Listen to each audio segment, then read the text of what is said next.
Bem, meus irmãos, nós vamos passar agora para o nosso momento de estudo da palavra, meus irmãos, né? Vamos continuar estudando cristianismo na essência. Eu deixei aí um slide para a gente acompanhar, né? A gente, na verdade, vai dar sequência. Nós estamos quase terminando o livro 1 com o pastor Otoniel, né? Vocês sabem que cristianismo na essência é aquele estudo que a gente está fazendo sobre a essência do cristianismo, os principais passos que eu e você, como cristãos, precisamos dar nessa caminhada com Jesus, tá? No estudo passado, na quinta-feira passada, o pastor Otoniel falou sobre mordomia cristã no sentido de dons espirituais e também dos bens que nós temos. Primeiro ele falou na quinta-feira antepassada sobre essa mordomia, sobre essa nossa administração dos bens, né? Mas também nós recebemos do Senhor, como a gente viu, cada cristão recebeu pelo menos um dom que faz parte da administração da mordomia cristã. Hoje a gente vai para a nossa última sessão, a última parte desse estudo, relacionada à integridade, tá? Hoje a gente vai falar sobre a integridade na área da perseverança. Uma pessoa perseverando com Deus. Eu tenho certeza que se você participou aí dessa semana no PGM, você já viu muito do que a gente vai falar hoje à noite, mas a gente vai tentar expandir o que a gente conversou no nosso PGM, tá certo? Vamos fazer uma oração? Vamos orar nesse momento? Nós não estamos apenas aqui falando dos pontos principais do cristianismo. A gente quer viver o cristianismo. A gente quer viver na essência a vontade de Deus, quer sentir no nosso coração os princípios valiosos da palavra de Deus se transformando em ações, em verdade e vida. Vamos orar? Pai, nós te louvamos, Senhor Deus, nessa noite por estarmos aqui. E pedimos, ó Deus, que o Senhor ilumine a nossa mente para entender as tuas verdades, Pai, e vivermos vidas santas para a glória do teu nome. Te pedimos assim, Senhor, em nome de Jesus. Amém. Nós vamos começar, meus queridos, com um vídeo. Aí no segundo slide a gente vai ver um vídeo que fala sobre a prova ou a demonstração final de determinação de um homem chamado John Stephen Akawari. Esse homem foi uma das lendas, né, das Olimpíadas, pela atitude que ele teve. Eu coloquei aqui um videozinho que está incluído já no slide aí, já está passando, né?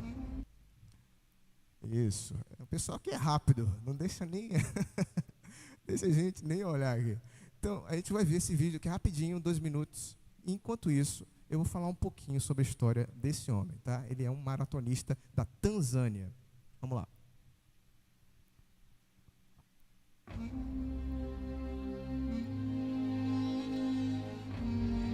Está vendo aí o John Akawari chegando na linha de chegada. É um maratonista e durante a maratona da Cidade do México de 1968 ele sentiu logo no início da maratona um ferimento no joelho, né? Deslocou ali a perna e ele logo na primeira hora ele era um dos favoritos para ganhar a maratona de 68. Então ele continuou, né? Ele ficou para trás, né, nessa meia maratona e recebeu ali um enfaixado, né, no seu ferimento. Está dizendo aí que a Cidade do México é muito difícil de correr porque ela tem um ar rarefeito e dificulta. Só 18 dos 75 corredores terminaram a corrida nesse dia. 18 dos 75. John Akawari continuou correndo mesmo depois de 3 horas de terminada a competição. Esse aí foi quem ganhou a competição no dia. Ele terminou em 1 hora e alguma coisa, né? E quando a cerimônia de coroação, né, de premiação foi à noite, quando ela terminou, John Stephen Akawari não tinha nem chegado, né, lá. Quando ele chega nesse momento, já tinha algumas pessoas saído do estádio, todo mundo começa a aplaudir, né, o esforço dele, todo mundo sem acreditar no que ele estava fazendo. E ele se dirige, mesmo mancando, sentindo dores, 4 horas depois, para a linha de chegada.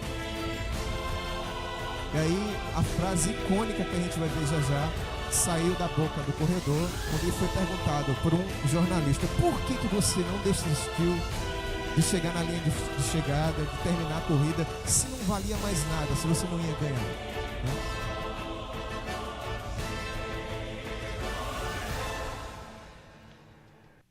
E John Akawari disse essa frase aí para o jornalista: meu país não me enviou as 5.000 milhas para começar a corrida. Eles me enviaram as 5.000 milhas para terminá-la. O John Akawari virou uma lenda, né, nas Olimpíadas. Até hoje, se você for nos vídeos do YouTube, você vai ver que depois ele foi bastante premiado. Mas a gente está trazendo aqui em Cristianismo na Essência esse exemplo, porque eu e você precisamos também ter a mesma atitude do John Akawari. Nós precisamos continuar perseverando. Hoje nós vamos falar sobre perseverança no sentido de continuar com a integridade. É isso que Deus nos chama a fazer, meus irmãos. Deus quer que você, que cada um de nós, corramos a corrida da vida com integridade e perseverança. Olha só o que aconteceu aqui com John Akawari no próximo slide. Vocês estão vendo aí, né? Ele está aqui já numa idade bastante mais avançada, já não é mais o jovem, mas ele continua sendo reconhecido, premiado pela sua disposição, pelo seu ato único, né, heróico de terminar pelo seu país aquela corrida. E aí vamos todos ler juntos aqui o que diz o nosso estudo. Deus procura, vamos todos juntos? Deus procura homens e mulheres de integridade, que vivam suas vidas santas e que prestem contas a Deus e ao corpo de Cristo. A integridade glorifica a Deus, nos protege de tropeçar e nos encoraja a crescer. É isso que Deus quer de nós, meus irmãos, que nós sejamos pessoas íntegras. Vamos abrir a palavra agora? Nós vamos agora começar a abrir a palavra no sentido de abrir aqui a conversa através da palavra. Não, a gente não vai abrir necessariamente essa agora, tá? Vamos ver e começar com o significado de integridade. O que é integridade? Vamos lá? Integridade, a gente viu, quem está no PGM pôde conversar muito mais sobre isso, né? A gente teve ali o nosso estudinho no nosso PGM, a gente conversou bastante sobre isso. Mas integridade é uma palavra até mesmo fácil da gente conceituar. Se você procurasse, antes de eu colocar o slide aqui, pensar em integridade, você conseguiria ter alguma ideia do que é ser uma pessoa íntegra, ou ser um objeto, alguma coisa íntegra, né? Eu brinquei, antes que o Jardel saia, eu vou falar que foi lá na casa dele, o PGM, né? Eu perguntei lá na casa do Jardel, né? Quem é que poderia me dizer o que era integridade? E aí eu me lembrei de um exemplo, né? A gente vê muita integridade nos supermercados, quando a gente compra, né, as coisas as coisas que a gente precisa para o dia a dia, né? Tudo precisa estar íntegro, no sentido de que ninguém compra coisas fora da validade, né? Precisa estar, a caixinha ou o pacote precisa estar ok, não pode estar rasgado, não pode ter sido violado. A gente precisa da data de validade, porque a data de validade é o quê? É a segurança da integridade do produto, né? Aí eu fiz a pergunta, alguém, lá no meu PGM, né, lá na casa do Jardel, algum de nós aqui vai comer uma coisa, já tomou um remédio fora da validade? Aí a mãe do Jardel disse, eu já tomei. E é verdade mesmo, né? Às vezes a gente come algumas coisas fora da validade, né? Mas não pode tomar nem comer tão depois da validade. Por quê, meus irmãos? A validade é a garantia de que estão ali presentes no produto todas as coisas que conservam as suas características. Por que é importante a validade? Porque a validade atesta a integridade do produto. O remédio dentro da validade está bom ainda. Vai ter todos os seus efeitos. A comida está boa, não está estragada. Ela vai fazer bem, porque ela está íntegra. De uma maneira muito simples, né, de uma maneira bem objetiva, Integridade é ser a mesma pessoa, trazendo agora para o nosso ambiente aqui, né, das relações humanas. É ser a mesma pessoa, sem se importar com quem você está ou onde você está. É você ser você mesmo em qualquer tempo, em qualquer lugar. E aí, como a gente está falando de cristianismo da essência, né, a essência, a gente já começa então a cutucar um pouquinho, né, a mim e a você. A gente consegue ser assim, íntegro, em qualquer lugar? Você é você do jeito que você é, em todos os lugares? Ou é aquela história do Santanás, né? O rapaz, não, na igreja ele é um santo, né? Lá fora ele é um Santanás, né? Nós precisamos, no cristianismo na essência, nessa caminhada na essência do cristianismo, lembrar que nós precisamos manter o nosso caráter diante de todos, diante de tudo e de todos na nossa caminhada. Vamos ver um pouquinho sobre integridade? A gente tá rápido aqui, é porque eu não estou acompanhando ali, né? Integridade, meus irmãos, a gente pode perceber em 3 esferas, ou em 3 definições. A gente pode delimitar a integridade. Primeiro, integridade é um compromisso com as suas crenças. Você só pode dizer que tem uma conduta íntegra, um caráter íntegro, se você está comprometido com algo, obviamente. Integridade é manter essa relação rígida, sem problemas, sem ruídos, né? Quando alguém tem problemas com a sua personalidade, vamos agora um pouquinho na área da psicologia, né? A gente diz que essa pessoa, ela tem alguns distúrbios, né? Ou então, pelo menos, né, hoje a gente tem uns termos mais elegantes, né? Neurodivergente, né? Não é mais, não vou nem dizer o nome para não correr o perigo, né? A gente não chama mais essas coisas, né? Mas quando a gente tem uma conexão com os pensamentos, quando está tudo ok, quando a saúde está tudo legal, nós estamos mantendo compromisso com quem nós somos. Eu me apresento como Harrison e, se um momento da minha vida começar a me chamar por outro nome ou me apresentar por outro nome, obviamente eu estou com algum problema, né? Então, em primeiro lugar, há esse compromisso, mas veja que a gente está falando aqui a respeito de crenças, Integridade na vida cristã tem a ver com uma fidelidade com aquilo que você crê, com a sua fé. A fé cristã, ela é essencialmente prática, ela precisa aparecer na sua vida. É impossível, meus irmãos, a gente ter uma fé apenas conceitual. Eu creio em Jesus Cristo, eu creio na Bíblia, né? Eu creio nas doutrinas da palavra de Deus, mas não vive a palavra de Deus. A gente sabe que isso não é ser cristão. O apóstolo Tiago já disse isso, né? Que a fé sem obras é morta. Então, lembre-se disso. Ser íntegro é ter compromisso com aquilo que você crê. E a nossa fé, ela tem implicações práticas todos os dias. Um segundo momento também, a integridade, meus irmãos, é agir de maneira consistente com as suas crenças. É até um desenvolvimento do que eu acabei de falar, né? Do que a gente acabou de ver. Compromisso se mostra na prática, né? Fidelidade não é apenas na cabeça, fidelidade também se mostra com atos. Então, nós precisamos agir de acordo com a nossa fé. É por isso que a gente diz que a palavra de Deus, a Bíblia, é a nossa regra de fé e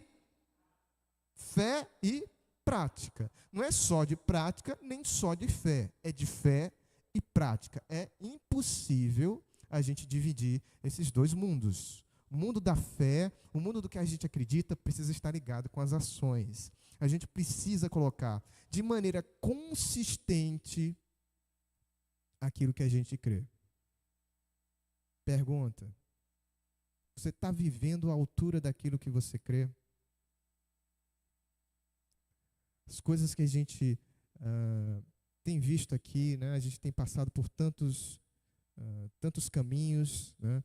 Tantas estações aqui no nosso estudo. Você está vivendo à altura? Você está procurando viver à altura do que você crê?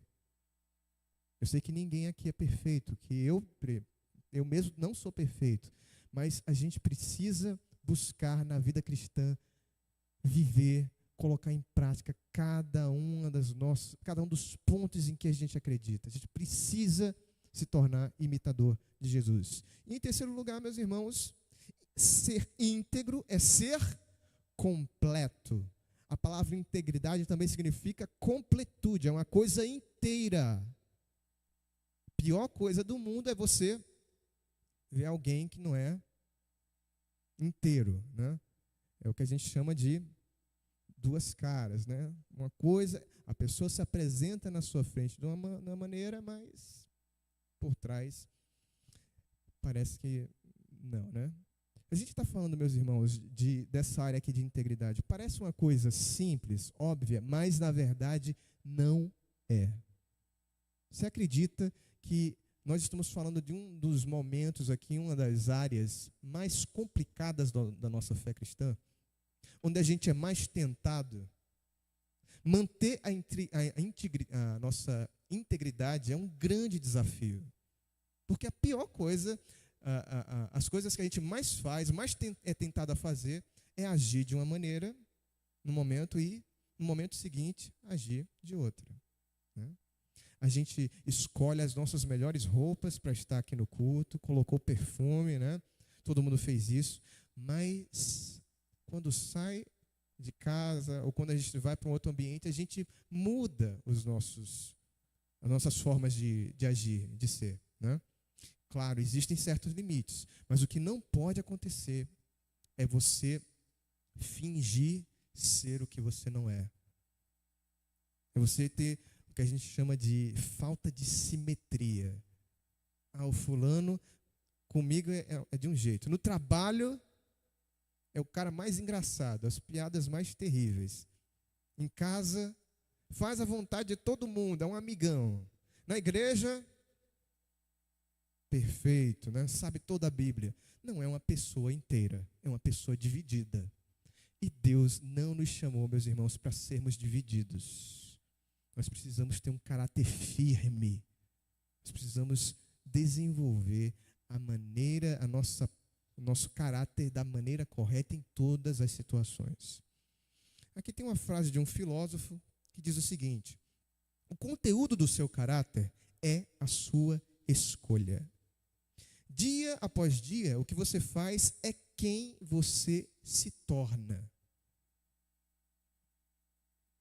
Sua integridade é o seu destino. Aquilo que a gente faz no nosso dia a dia acaba marcando quem nós somos. Mais uma vez, a gente parece falar aqui no cristianismo na essência de coisas óbvias, mas que são coisas necessárias e que fazem toda a diferença, meu irmão. As pequenas escolhas, eu acho que essa frase é do Francis Schaeffer, elas vão se tornando hábitos, os hábitos vão se tornando em costumes, em hábitos, em movimentos diários, né? A gente sai da área do pensamento para as ações, para as escolhas, para os hábitos, e os hábitos transformam-se num caráter. O caráter se transforma no seu destino. Então a gente precisa ter cuidado com aquilo que a gente faz, com aquilo que a gente escolhe. Quando você busca ser uma pessoa em todos os lugares, quando você busca agir de acordo com o que você acredita, você se torna um ser completo. Vamos para o nosso segundo momento.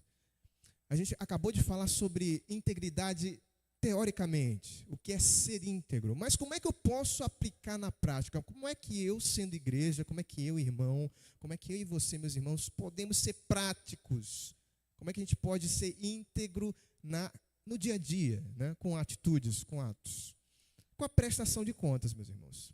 Prestação de contas é o nosso suporte para garantir que sejamos íntegros. Enquanto a ideia de ser uma pessoa íntegra é simples, fazer isso na prática já não é tão simples assim. Viver uma vida íntegra já não é tão simples e fácil. É por isso que a gente precisa da prestação de contas, meus irmãos. E hoje à noite, para a gente finalizar, a gente vai ver prestação de contas em 4 áreas diferentes. Tá certo? Vamos lá para a primeira área, então. Primeira área em que a gente coloca a integridade na prática através da prestação de contas é prestação de contas a nós mesmos. Isso mesmo, né? Todos nós precisamos estar bem conosco mesmos, né? O Senhor Jesus disse uma vez: olha, quem quiser vir após mim, negue-se a si mesmo, tome a sua cruz e siga-me, não é verdade? Mas eu já falei lá, já conversei com o pessoal da EBD uma vez, que negar a si mesmo não é você perder a noção de você, né, de si mesmo. Não é você anular a sua personalidade. Não é você deixar de ser quem você é. Pelo contrário, o cristianismo é uma chamada para você ser autêntico. Para você descobrir quem você de fato é em Jesus. Em outras palavras, meus irmãos, a gente precisa, se tem alguém que a gente precisa imitar, né, essa boa nova de Jesus é que você não precisa ser igual a ninguém. Não é isso que vendem para a gente? A gente vê nas revistas, a gente vê no Instagram, nos influencers, a gente vê nos filmes, nas novelas, todas aquelas pessoas, né? Ninguém nunca está triste, ninguém nunca sofre, né? Está todo mundo cheio de dinheiro, viajando, aqueles pratos maravilhosos. É tudo isso que é vendido para a gente. Um sonho irrealizável. Eu e você, se a gente acreditar nessa proposta do Instagram, se a gente acreditar nessa realidade de Hollywood, a gente vai ser completamente decepcionado. A gente não vai conseguir viver bem. Mas Jesus diz para a gente que a gente pode descobrir quem é, viver plenamente feliz consigo mesmo quando a gente está nele. Mas para isso, meus irmãos, a gente primeiro precisa ver que precisamos ter uma concepção boa, saudável de nós mesmos. E olha, vou dizer aqui para os irmãos, dói olhar para o espelho às vezes, né? Dói. Eu sei que tem algumas pessoas que são um pouquinho narcisistas, né? A pessoa não acha que é Deus, ela tem certeza, né? Tem pessoas que não têm defeito, não erra nunca, é lindo, fica quase ali no espelho, né? Meu Deus, como eu sou lindo, né? Eu sei que tem essas pessoas. Essas pessoas precisam encontrar Jesus, né? Um cristão de verdade precisa ser crítico consigo mesmo. A gente precisa levar a sério a gente mesmo. Mas a gente não pode chegar no nível, a gente não pode ir para os extremos do narcisismo, nem para o extremo do autoflagelamento. Ai, meu Deus, ou do coitadismo, né? Ai, meu Deus, eu sou ninguém, eu não presto para nada, né? Eu não tenho dom, eu não sou bonito, meu cabelo não é bom. Não, assim também não. A gente precisa, no cristianismo, para conservar essa boa visão, né, essa visão íntegra, aprender a gostar de você, de mim, né? Então faça isso, meu irmão. A primeira coisa que eu e você precisamos fazer é prestar conta para você mesmo. Você tem parado durante a sua semana, talvez não na semana, né? Mas no sábado, no domingo, né? Ou pode ser durante a semana. Vem cá, meu irmão, você tem parado para avaliar como você está se comportando? As coisas que você está fazendo? Prestação de contas é você começar a olhar para você mesmo, para as coisas ou para as maneiras como você está reagindo, se comportando, né? É preciso que a gente faça isso, meus irmãos. Para a gente ter integridade, a gente precisa olhar para a gente mesmo e em Jesus descobrir que Ele restaura a nossa consciência. A gente não precisa ser extremamente crítico, mas a gente descobre que em Jesus a gente pode olhar e ter misericórdia, né? Tirar a negatividade das nossas cabeças. Sempre que possível, precisamos refletir sobre as nossas ações para garantir que estejam de acordo com as nossas crenças. Eu e você, meus irmãos, precisamos nos levar a sério. A gente precisa se encarar, meus irmãos. A gente não pode passar mês após mês, dia após dia, deixando a coisa levar. Eu já falei aqui uma vez na igreja que a gente precisa ter coragem, né, de se encarar, de se flagrar, né? Você está tendo, não sei, uma discussão em casa, ou aconteceu alguma coisa no trabalho e começa a esquentar do nada. O que você precisa aprender a desenvolver? né? Desenvolver aquele momento que você, epa, eu estou me alterando, né? Eu estou levantando a voz. Por que eu estou levantando a voz? Né? O que está acontecendo? É certo o que eu estou fazendo? Você conseguir perceber como você está reagindo. E isso, meus irmãos, também tem uma relação com as ciências hoje em dia. A gente chama hoje de inteligência emocional, né? De saber controlar suas reações, de perceber como você age no dia a dia. Isso também é parte do cristianismo, meus irmãos.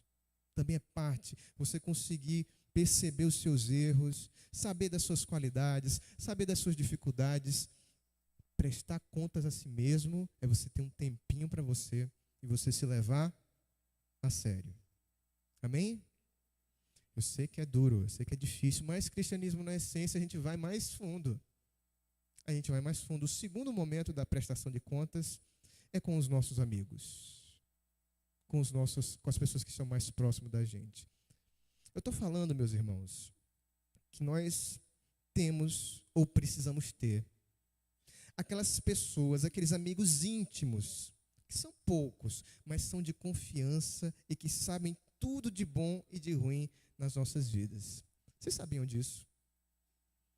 Que no cristianismo eu e você precisamos cultivar relacionamentos de intimidade para a prestação de contas. É sério, eu estava pensando hoje à tarde sobre isso, eu lembrei da grande amizade que teve entre Paulo e Barnabé, né? Barnabé foi aquele irmão mais maduro que pegou Paulo, quando ninguém queria saber do Paulo, levou ali para a igreja, apresentou aos apóstolos, né, quando todo mundo estava com medo, duvidando. Barnabé ficou com Paulo. Barnabé continuou com Paulo.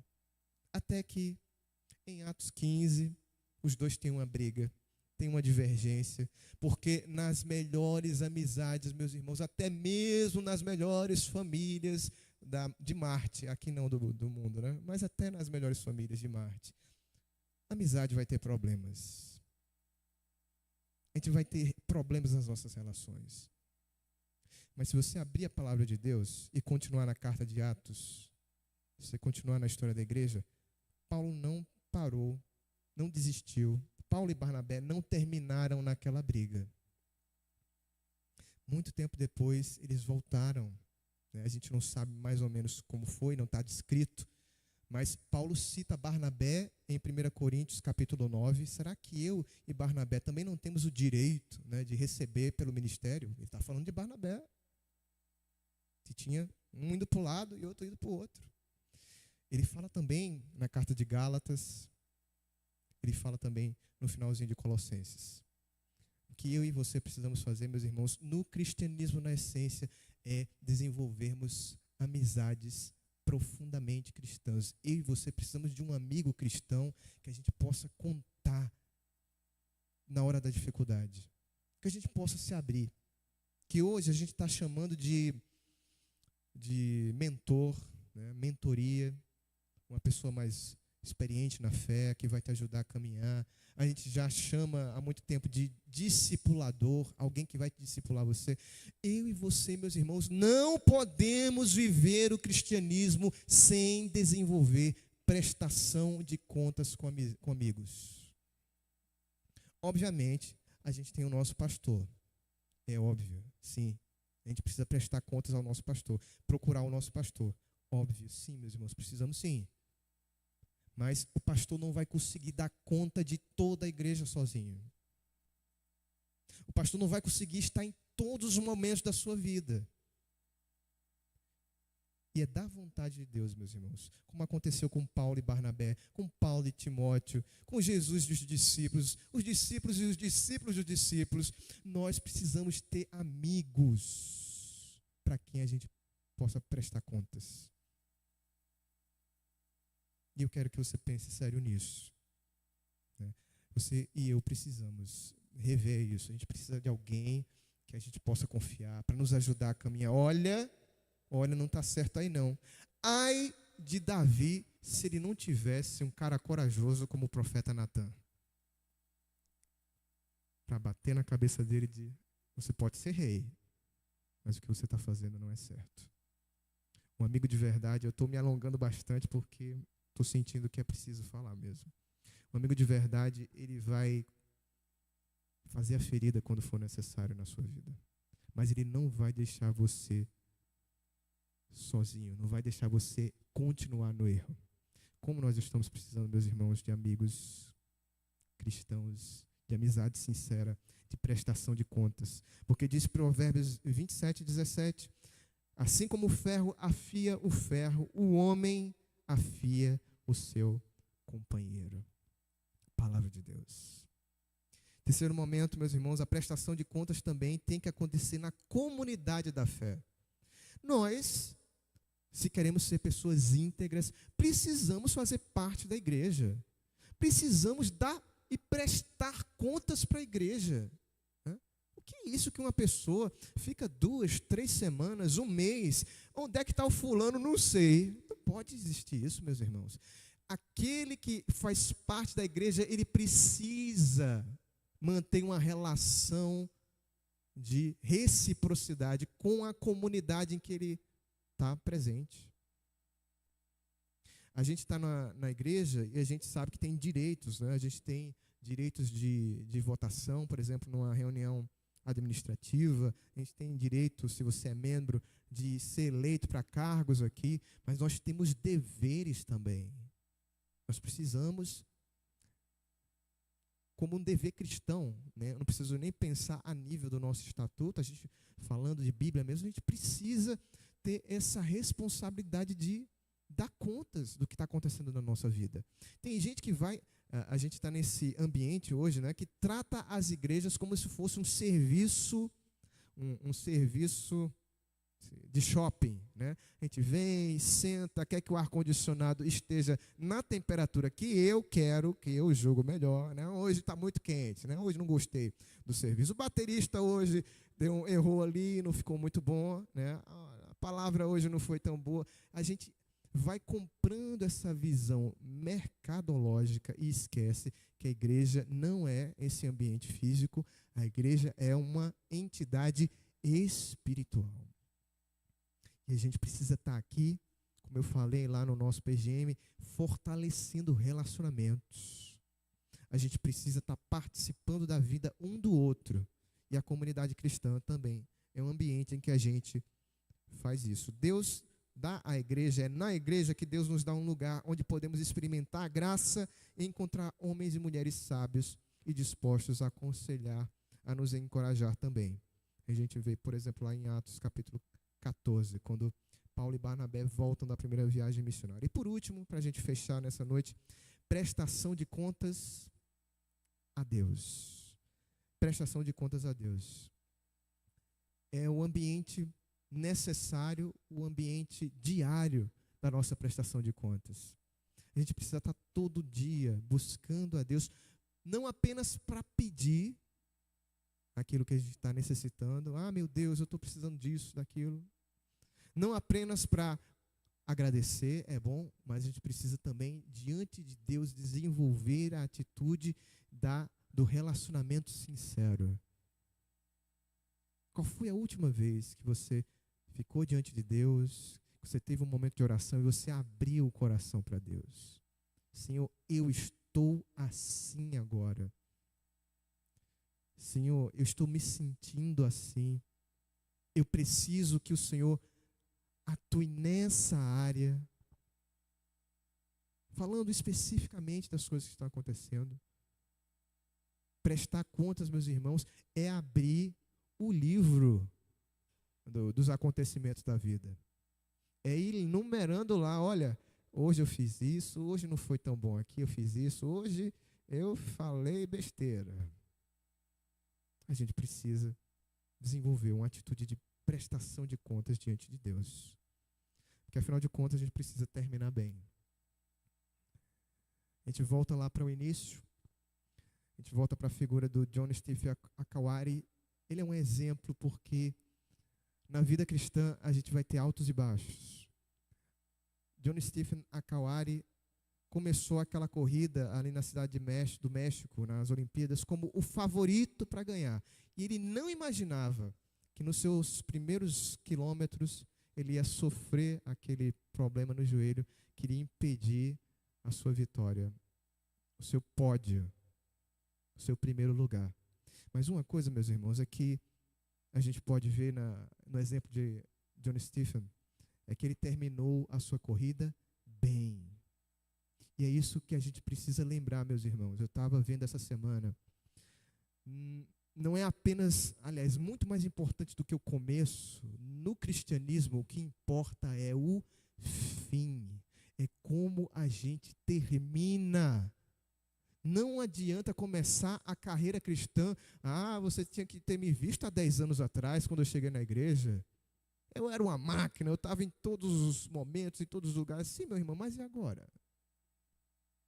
E se terminar a carreira hoje, se Jesus te chamar para a glória, como chamou ontem a irmã Alice,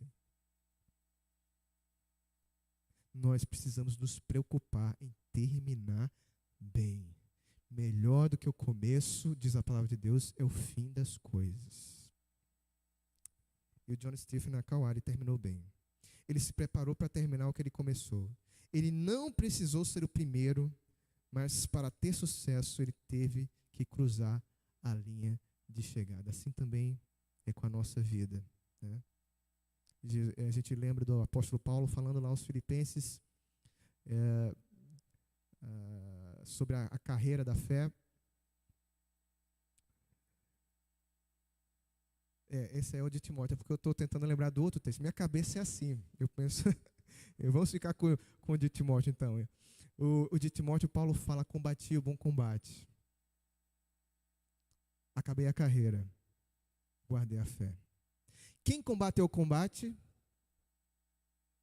Paulo. Não foi Deus. Foi Deus por Paulo? Deus vai combater o combate por você? Quem acabou a carreira, meus irmãos? Paulo. Quem guardou a fé? Paulo. Nós precisamos combater o bom combate, acabar a nossa carreira, aquilo que Deus planejou para a sua vida especificamente, e dizer como Paulo: eu guardei a fé. Que Deus nos dê forças para isso, meus irmãos, que Jesus nos ajude a perseverar na nossa integridade, a viver uma vida santa diante de Jesus. Vamos orar? Pedimos assim, Senhor. Pedimos assim que o Senhor nos ajude a viver vidas íntegras, a perseverar nessa caminhada contigo, Pai, para que a nossa vida termine essa carreira como aquele homem que não se importou com os obstáculos, não se importou com as coroas, mas permaneceu firme até o fim. Que o Senhor ache cada um dos teus filhos firme, fiel, com coração, ó Deus, desejoso de combater o bom combate, acabar a carreira e guardar a fé, para a glória do nome do Senhor. Pedimos assim, Pai, em nome de Jesus. Amém.